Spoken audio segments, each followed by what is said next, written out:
Hi guys, welcome to my YouTube channel. My name is Jacinta. If this is your first time here, thank you for stopping by. In this video, I'm going to be sharing with you guys how I made this Ankara gown you see me wearing. If it's what you're interested in learning, kindly watch till the end. And please do well to hit on the subscribe button and also turn on your notification bell so you won't miss out whenever I upload a new video. So without wasting much time, let's get started with the tutorial.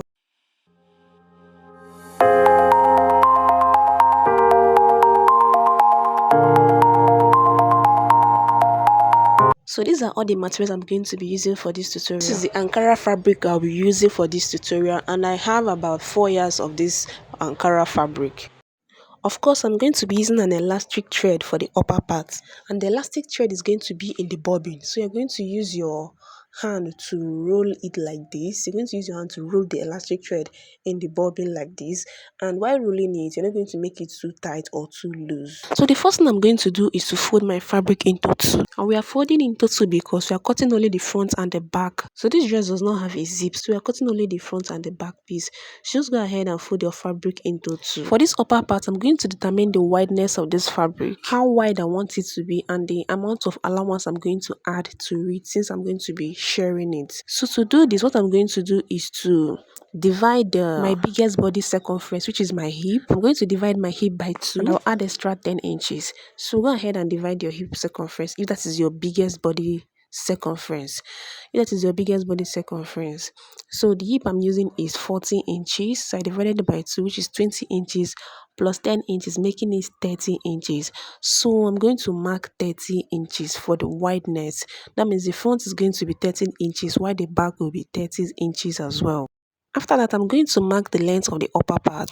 The upper part is a tube, so I'm going to minus 8 inches. I'm going to minus 8 inches from my shoulder. That is my chest line. Placing my tape on that 8 inches, I'm going to mark 20 inches downwards. That is where this sharing is going to stop. Normally, my half length is 16 inches. That is where I was supposed to stop.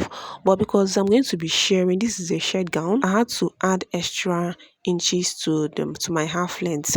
Because while you are sharing, is going to both the length and the weight will reduce because of the elastic.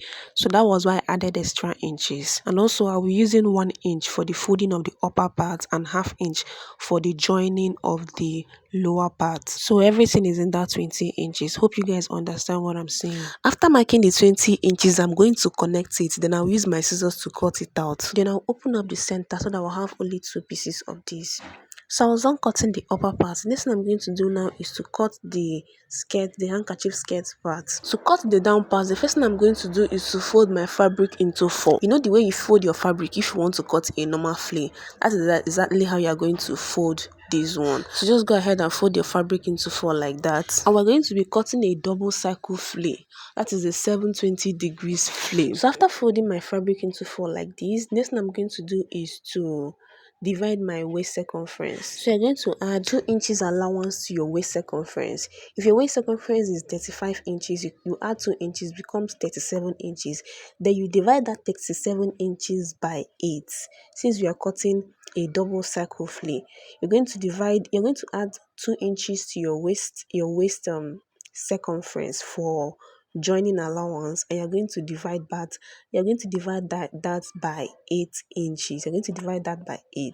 That is what I'm doing here. So I divided mine and it gave me 5 inches. So I'm going to mark a circle of 5 inches. After drawing a semicircle, you measure it to make sure that it is 5 inches. If it is more than, you go up and redraw your semicircle. But if it is less than, you go down a bit to also redraw your semicircle.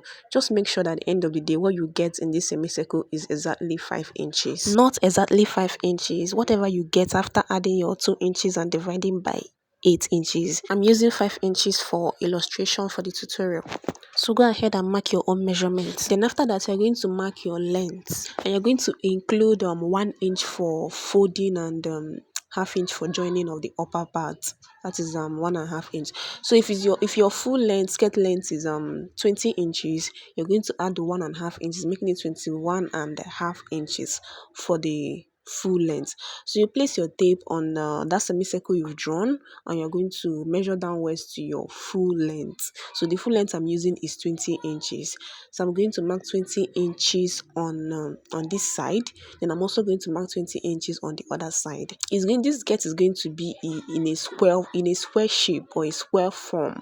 So everywhere is going to be equal. Unlike the normal flares, is usually round. You just keep marking it round and it will be in a circle form, but this one is going to be square. So just after marking your full length on this or on the other side and marking it on this side, you're just going to connect it in a square form, and then you're going to cut it out, and you also cut the waistline. After cutting it, you're going to turn it like this so it will have this shape. I've forgotten what this shape is called. So you can see the pointy side, right? You can see this pointy side. So what you do now is, on this part, you're going to come upwards by 1 inch. You're going to mark 1 inch upwards like this, then use your ruler to connect it to this pointy edge like this, and you're also going to do the same on the other side. Come upwards by 1 inch, and you're going to connect it to the pointy side. You're doing this so that that pointy edge will come out very well, and the other side that went up will also go up very well, so that the handkerchief effect will be obvious. Hope you understand what I'm saying. After connecting it, you go ahead and cut it out. After cutting it, you're going to get your fabric and fold it into 4 again. Remember, the first one we cut was half of our waist circumference because we divided by 8. So we're going to cut another one that will complete our full waist. So after folding your fabric into 4, you're going to place the one you've cut out on this one, and you're going to cut exactly the same thing, both the waist and the length, everything. Just going to cut this everything the same. Before you cut it, make sure you arrange it to align with the one you've already cut out. Make sure you align it very well to be the same measurement. You don't want one to be longer than the other one, so just take your time and arrange it very well before cutting it out. After arranging it, you can now go ahead and cut the second one out. After cutting the second one, you're going to open one side of each of them so that we can be able to join it. So with that, I'm done with the cutting of the upper part and the down part. So we're going to go over to our machine now and start joining these pieces together. I'll get the upper part and I'll mark 1 inch for folding. After marking the 1 inch, I'm going to mark ½ inch for the shirring. You can make yours 1 inch. You can make yours 1 inch gap. So I'm going to mark ½ inch all the way down. You see the one marking my ½ inch. So this is the way you're going to make it. It's really going to take a lot of time though, but you have to do it so that it's going to come out neat, and it will be in order. I mean, the lines will be in order. I'm going to mark this on both the front upper part and the back upper part. So after marking it, I'll go to my machine and start sewing on these lines that I've marked. And of course, for the skirt, I'm going to join the two pieces together using ½ inch. So I'm going to join this side and this side using ½ inch. Then I'm also going to fold the down part. I'm going to fold the down part using 1 inch. Like I said earlier at the beginning of this video, the elastic thread is going to be on the bobbin, while the normal thread is going to be on top. So let's go over to my machine now and start sewing. Guys, make sure you top stitch at the beginning and at the end of each line so that it will not lose.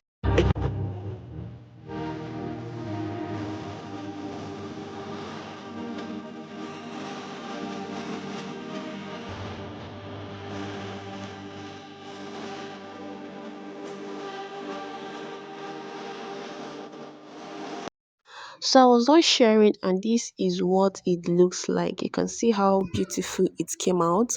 So I'm going to place it front facing front like this, and I'm going to join it using ½ inch. So I was done joining it, and this is what it looks like. So the next thing I'm going to do now is to join it to the skirt. So to easily join the skirt and the upper part, what I'm going to do is I'm going to place it front facing front. Then you see this part that has joining, the part where I join the skirt, that is the side. The part where I join the skirt, I'm going to match it with the joining on the upper part like this. Hope you guys understand what I'm saying. I'm going to match this joining on the skirt side to the joining on the upper part like this. So go ahead and align the joining on the sides of the skirt to that of the upper part. And I also use my pin to hold the center so that the upper part will sit perfectly on the skirt. And after that, I'll go over to my machine and I'll join this using 1/2 inch. Make sure you pin it round very well before going over to your machine, so while sewing it you will not have any difficulties.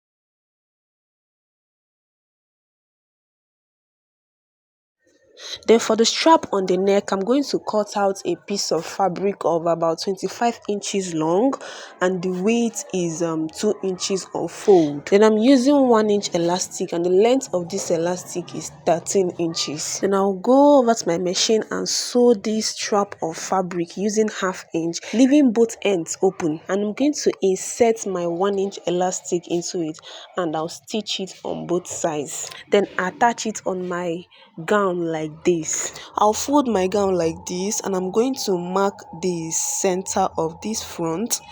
That is where I'll be attaching the elastic. So after marking the center, I'm going to place it like this. Then I'll go over to my machine and sew it down. So guys, I was done sewing it, and this is what it looks like. You can see how beautiful it came out. And that is all for the cutting and sewing of this gown. If you learned something new in this video, please give me a thumbs up and hit on the subscribe button. And if you have any question or suggestion, you can drop it in the comment section. I'll be glad to respond to all your questions and comments. Are you gonna be trying out this gown? Let me know in the comment section. See you guys in my next tutorial. Thanks for watching. Bye.